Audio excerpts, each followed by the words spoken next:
तो नारद जी बोले कि हे राजन, तब उसको इस प्रकार का धर्मपूर्वक राज्य करते देखकर देवता क्षुब्ध हो गए और उन्होंने देवदिति देव और भगवान शंकर का मन में स्मरण किया और कितने ही प्रकार की स्तुति की। तब भक्तों की कामना पूर्ण करने वाले भगवान शंकर ने नारद जी को बुलाकर देव कार्य करने की इच्छा से उनको देवपुरी भेजा और शंकर भगत नारद भगवान शंकर की आज्ञा से देवपुरी में गए और इंद्र आदि सभी देवताएं व्याकुल होकर शीघ्रता से उठकर श्री नारद जी की स्तुति करने लगे। तो उक्त कंडा भरी दृष्टि से सबने नारद जी की ओर देखा और अपने सब दुखों को कहकर उन्हें नाश करने की प्रार्थना की। तो नारद जी ने कहा कि मैं सब कुछ जानता हूँ, इसके लिए अब मैं दैत्य राजा जलंधर के पास जा रहा हूँ।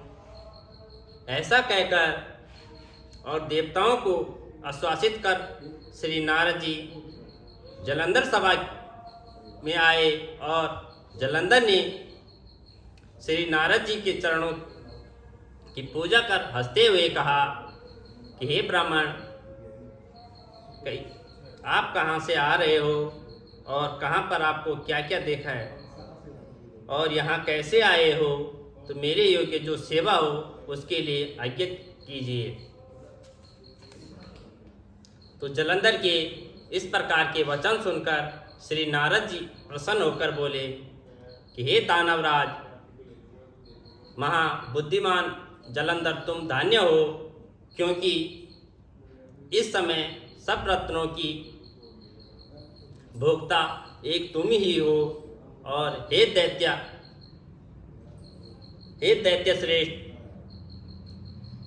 अब आप मेरे आगमन का कारण सुनिए कि जिसके लिए मैं आपके पास यहाँ आया हूँ। तो दैत्यराज, मैं स्वेच्छा से कैलाश पर्वत पर गया, जहाँ 10,000 योजनाओं के कल्प वृक्ष का वन है और वहाँ पर मैंने सैकड़ों कामधेनु को विचारते हुए देखा था और यह देखा कि वह वन चिंतामणि से प्रकाशित परम दिव्या अद्भुत और स्वर्णमय है। तो मैंने वहाँ पार्वती के साथ स्थित श्री शंकर भगवान को भी देखा है। तो सर्वात सुंदर और गौरवर्ण त्रिनेत्र और मस्तक पर चंद्रमा धारण किए हुए हैं और यह देखकर मुझे बड़ा आश्चर्य हुआ कि इनके समान समृद्धिशाली त्रिलोकी में कोई है कि नहीं, ये दैत्य है। उसी समय मुझे तुम्हारी भी समृद्धि का स्मरण हो गया और उसे देखने की इच्छा से मैं तुम्हारे पास चला आया हूँ।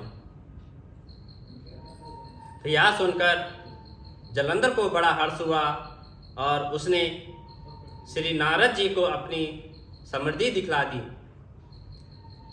और उसे देखकर देवताओं का कार्य करने की इच्छुक शिव प्रेरित श्री नारद जी ने जलंधर की बड़ी प्रशंसा की और कहा कि निश्चय ही तुम त्रिलोकपति होने के योग्य थे और तुम्हारे लिए ऐसा होना कोई विचित्र बात नहीं है। मैं देखता हूँ और तुम्हारे पास सब कुछ और किसी बात की कमी नहीं है और उच्छे श्रवा घोड़ा तुम्हारे पास है और कल्प वृक्ष और कुबेर की निधि तुम्हारे घर है और मणियों और रत्नों की ढेर सारे तुम्हारे यहाँ लगे हुए हैं। तो ब्रह्मा जी का हंस युक्त मान भी तुम्हारे पास है और गिरलोक, पाताल और पृथ्वी पर जितने भी रत्न आदि, यह सब तुम्हारे ही तो हैं। तो मैं तुम्हें इस प्रकार के सब रत्न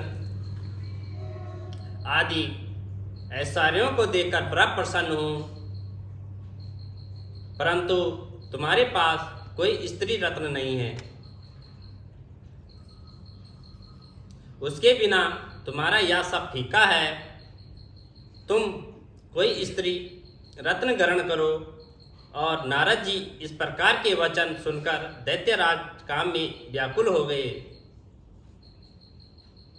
तो उसने नारद जी को प्रणाम करके पूछा कि ऐसी स्त्री कहाँ मिलेगी जो कि सब रत्नों में श्रेष्ठ हो। यदि ऐसा रत्न कहीं मिले तो मैं आपको आगे अवश्य लाऊंगा। तो नारद जी ने कहा,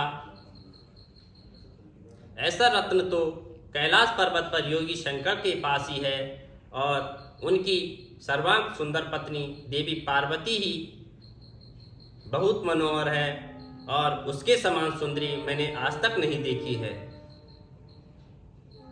तो शंकर जी ने बढ़कर समृद्धिमान दूसरा कोई और नहीं है, और उसके इस रत्न की महिमा तीनों लोक में कहीं भी नहीं है। तभी तो परम विरक्त आत्मा राम शंकर भी उसके वश में हो गए हैं, और देवर्षि नारद उस दैत्य से ऐसा कहकर कार्य करने की इच्छा से आकाश मार्ग में चले गए। वो लक्ष्मी नारायण भगवान की जय।